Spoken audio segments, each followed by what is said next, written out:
Welcome to my YouTube channel. इससे पहले की वीडियो में मैंने आपको बताया था कि इंडियन कॉन्ट्रैक्ट एक्ट क्या है, एक छोटा सा इंट्रोडक्शन दिया था। अब इस वीडियो में मैं आप लोगों को बताऊंगी कि वॉइड एग्रीमेंट क्या होता है, वॉइड एग्रीमेंट या वॉइड कॉन्ट्रैक्ट। सबसे पहली चीज तो वॉइड एग्रीमेंट सेक्शन 2G में डिफाइंड है इंडियन कॉन्ट्रैक्ट एक्ट के। इसकी डेफिनेशन कुछ इस तरह है, a void agreement would be an agreement with no legal value. ऐसा एग्रीमेंट जिसकी कोई लीगल वैल्यू है ही नहीं।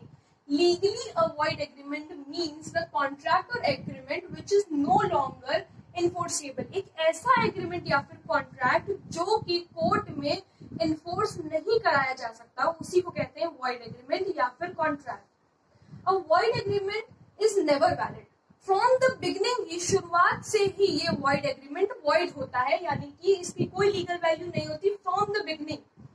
यही यहाँ पे लिखा हुआ है, an agreement that was void from the beginning is said to be void ab initio. ये लीगल टर्म है वॉइड एब इनिशियो। कोई एग्रीमेंट जो कि शुरुआत से ही वॉइड है उसे हम लोग वॉइड एब इनिशियो कहते हैं। अब एग्जांपल्स क्या क्या है एग्रीमेंट के जो कि वॉइड होता है? कैन नॉट बी एग्जीक्यूटेड, कोई ऐसा एग्रीमेंट जो कि एग्जीक्यूट नहीं करा जा सकता। मान लीजिए एक स्ट्रीट वेंडर ने कहा कि एक स्ट्रीट वेंडर ने टूरिस्ट को बोला, कोई टूरिस्ट न्यूयॉर्क घूमने गया था, उसे बोला कि मैं तुम्हें ये ब्रिज, ब्रुकलिन ब्रिज मैं तुम्हें बेचूंगा। तो क्या ये एग्जीक्यूट करेगा कॉन्ट्रैक्ट? बिल्कुल नहीं करेगा, क्योंकि बोल कौन रहा है? एक वेंडर बोल रहा है। So this is not a contract. वह मेड विदाउट कंसिडरेशन, एक ऐसा कॉन्ट्रैक्ट जो कि विदाउट कंसिडरेशन के बना हो वो भी वॉइड एग्रीमेंट या फिर कॉन्ट्रैक्ट ही होता है। रिक्वायर ब्रेकिंग द लॉ, किसी कॉन्ट्रैक्ट के लिए या किसी एग्रीमेंट के लिए हमें अगर लॉ को ब्रेक करना पड़े, लॉ को ब्रेक कर करके उसे एनफोर्स कराना पड़े, वो कॉन्ट्रैक्ट को अगर हमें एनफोर्स कराने की जरूरत पड़ रही है लॉ को ब्रेक करके, तो भी वो वॉइड कॉन्ट्रैक्ट ही कहलाएगा। Go against current public policy, कोई पब्लिक पॉलिसी के अगर हमें अगेंस्ट जाना पड़े उस कॉन्ट्रैक्ट को एनफोर्स कराने के लिए, तो भी वो वॉइड कॉन्ट्रैक्ट या फिर एग्रीमेंट ही कहलाएगा। Include a party that is a minor, intoxicated or legally insane at the time of signing. Minor हो यानी कि 18 से कम एज का हो तो भी अगर वो अग्रीमेंट किसी के साथ करता है तो वो वॉइड एग्रीमेंट हो जाएगा। कोई ड्रंक है, किसी ने ड्रग्स लेके कोई एग्रीमेंट किया है, या ड्रंक है वो उसने एग्रीमेंट किया है, तो ये भी वो भी वॉइड एग्रीमेंट ही हो जाएगा। अब इसे हम एग्जांपल से समझते हैं। मान लीजिए कि there is a gang of thieves, ठीक है, चोरों का गैंग है, और उन्होंने डिसाइड किया कि वो एक वैल्यूएबल पेंटिंग चुराएंगे। उस पेंटिंग का जो भी शेयर होगा वो लोग वो आपस में स्प्लिट कर लेंगे, बांट लेंगे। लेकिन अब ये उन लोगों के बीच में एक एग्रीमेंट हो गया। लेकिन जब वो लोग चोरी कर लेते हैं और जो पैसा, जो पेंटिंग बेच करके जो पैसा उनके पास आ जाता है, वो लोग आपस में शेयर करते हैं, बट 1% को वो शेयर वो नहीं देते, कह देते हैं कि पैसा खत्म हो गया, ये जो भी वो शेयर वो उसको नहीं देते। तो क्या ऐसे केस में जिसको शेयर नहीं मिला है वो कोर्ट में जा सकता है? बिल्कुल भी नहीं जा सकता, क्योंकि ये लीगली वॉइड हो गया। पहले तो वो चोरी का सामान है, और उसे अगर वो ये कहने जाएगा पुलिस से या कोर्ट में केस करने जाएगा कि इन्होंने मेरा शेयर मार लिया, तो क्या कोर्ट इस चीज को एनफोर्स करेगी? क्या कोई कॉन्ट्रैक्ट बनेगा? या ये होगा कि उन्होंने ब्रीच ऑफ कॉन्ट्रैक्ट किया है, उनका कॉन्ट्रैक्ट तोड़ा है जो उनके बीच में हुआ था। वो ऐसा नहीं कर सकता, क्योंकि तो ये इलीगल है, चोरी करना ही इलीगल है, और फिर उसका पैसा अगर तुम्हें नहीं मिला तो तुम कुछ भी नहीं कर सकते, कोई एक्शन कोर्ट में नहीं ले सकते। दूसरा एग्जाम्पल समझिए।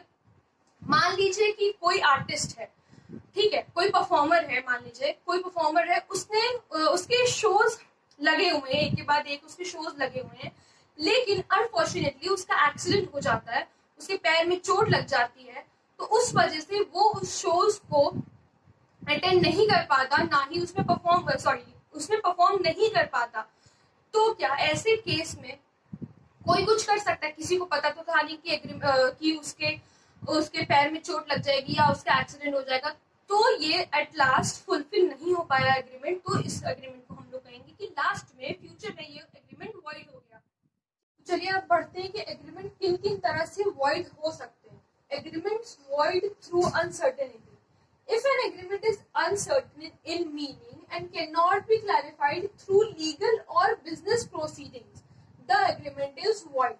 अगर उस एग्रीमेंट का मीनिंग ही नहीं समझ में आ रहा है तो फिर हम वो एग्रीमेंट को इन्फोर्स कैसे कराएंगे या फिर कॉन्ट्रैक्ट को इन्फोर्स कैसे कराएंगे, तो फिर वो एक वॉइड कॉन्ट्रैक्ट हो जाएगा या फिर वॉइड एग्रीमेंट हो जाएगा।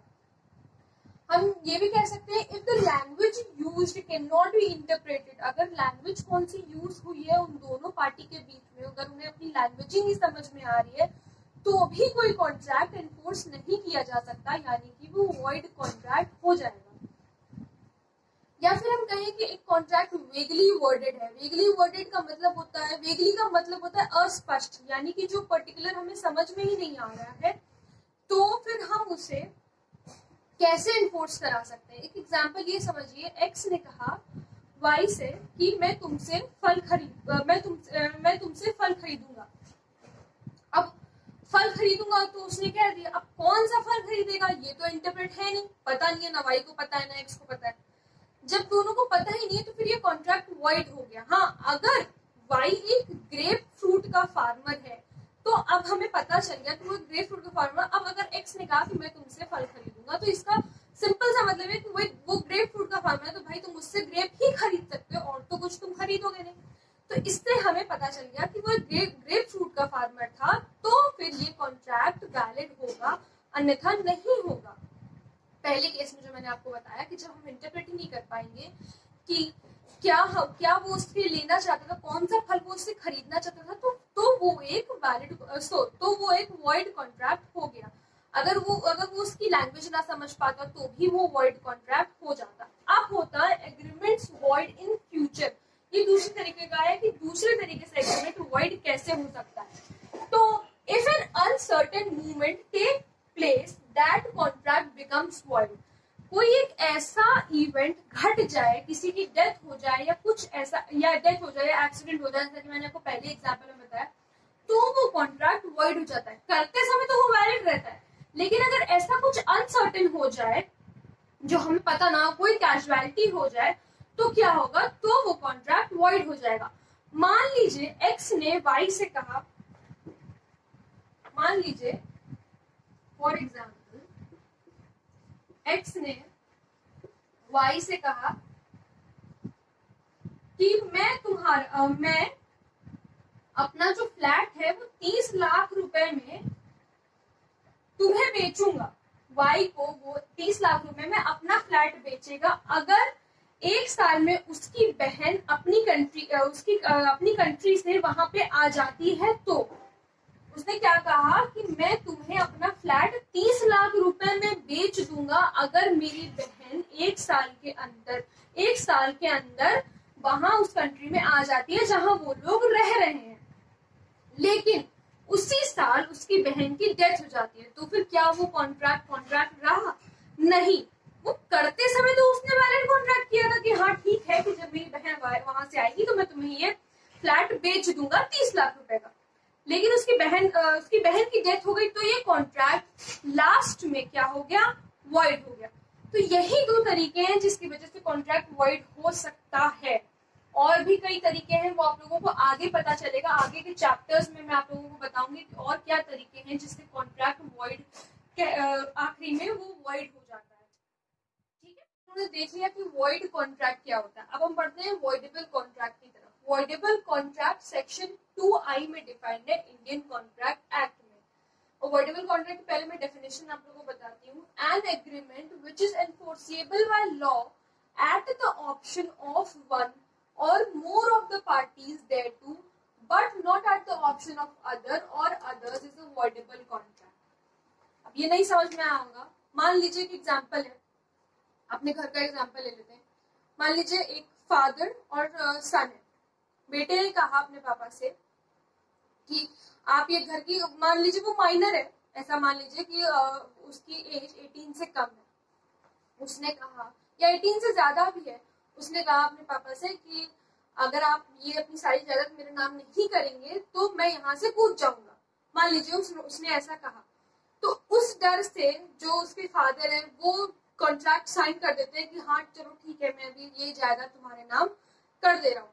लेकिन उनके पॉइंट ऑफ व्यू से ये कॉन्ट्रैक्ट वॉइडेबल है। वो चाहे तो बाद में इस कॉन्ट्रैक्ट को वॉइडेबल करा सकते हैं। कोई पूरी पूरी जायदाद थोड़ी ना नाम कर देगा, ठीक है। तो वो अपने पॉइंट ऑफ व्यू से इस कॉन्ट्रैक्ट को वॉइडेबल करा सकते हैं। ये वॉइड एग्रीमेंट और वॉइड कॉन्ट्रैक्ट में डिफरेंस क्या होता है? वॉइड एग्रीमेंट जो होता है वो शुरू से ही वॉइड होता है, एग्रीमेंट के बिगिनिंग में ही वो वॉइड हो जाता है। और ये वॉइडेबल कॉन्ट्रैक्ट जो होता है वो तब तक एक वैलिड कॉन्ट्रैक्ट रहता है जब तक कि वो किसी पार्टी से, वन ऑफ द पार्टी से वो अवॉइड ना किया जाए। इसमें छोटी सी इसका डिफरेंस दिया हुआ है, मैं वो पढ़ती हूँ। Void contract and voidable contract distinguished. A void agreement is a nullity from its inspection and no rights accrue to any party thereto or his transferee etc. इस सेंटेंस का मतलब सिर्फ इतना ही है कि शुरू से ही ये कॉन्ट्रैक्ट वॉइड होता है, इसमें कोई भी पार्टी कुछ नहीं कर सकती। मान लीजिए अब किसी की डेथ हो गई तो उसमें कोई पार्टी कुछ कर सकती है? कुछ भी नहीं कर सकती। Voidable contract के लिए लिखा है, a voidable contract on the other hand is a contract which can be avoided by one of the parties thereto. Such a contract remains valid until it has been avoided. जब तक वो contract avoid ना किया जाए तब तक voidable contract एक valid contract बना रहता है। This is a very important point, okay. But becomes void only if and when it is avoided. तभी void होगा जब उसको avoid किया जाएगा। सॉरी, तभी void होगा। तो मैं void और avoided में थोड़ा सा वो हो गया, टंग स्लिप हो गई मेरी। तभी वो void कहा जाएगा जब एक पार्टी उसको अवॉइड करेगी। एक ही पार्टी ऐसा होता है कि अवॉइड कर सकती है, डेफिनेशन में भी यही लिखा है। एक पार्टी तो बाउंड होती ही है उस कॉन्ट्रैक्ट को एनफोर्स कराने के लिए, उसके मतलब उसके लिए वो वैलिड कॉन्ट्रैक्ट होता है एक पार्टी के लिए, और एक पार्टी उसको उसके ऑप्शन में होता है, चाहे वो अवॉइड करना चाहे करे, ना अवॉइड करना चाहे ना अवॉइड करे, ठीक है। Until such a contract has been avoided, rights may accrue in favor of the parties to the contract or their transferees. इसमें यही है कि जब तक वो कॉन्ट्रैक्ट अवॉइडेड नहीं है तब तक उनके पास राइट्स हैं, वो कॉन्ट्रैक्ट को एनफोर्स करा सकते हैं तब तक कि वो एक वैलिड कॉन्ट्रैक्ट बना रहेगा। तो voidable contract is a valid contract until it is avoided by one of the parties, okay.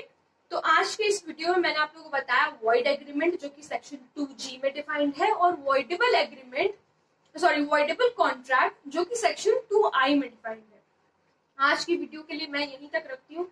इसके आगे की वीडियो में हम आगे कंटिन्यू करेंगे, जो भी इसके आगे का टॉपिक है I will let you know. ये हो गया हमारा, ये टॉपिक कंप्लीट हो गया, बहुत ही छोटा सा, और लेकिन इसमें कंफ्यूजन ज्यादा होता है कि वॉइडेबल कॉन्ट्रैक्ट क्या होता है, वॉइड कॉन्ट्रैक्ट क्या होता है। तो मैंने वो सारे, आई होप मैं आपके सारे कंफ्यूजन क्लियर कर पाई हूँ। अगर कोई भी प्रॉब्लम हो तो please ask me in the comment box, और अगर आप कुछ इम्प्रूवमेंट भी चाहते हैं तो वो भी मुझे कमेंट सेक्शन में जरूर बताएं, surely improve it. Thank you so much for watching the video. अगर वीडियो पसंद आई तो प्लीज लाइक करिए और मुझे कमेंट करके जरूर बताइए अगर कोई भी प्रॉब्लम हो, और अपने डाउट्स भी I surely clear it, okay. Thank you so much.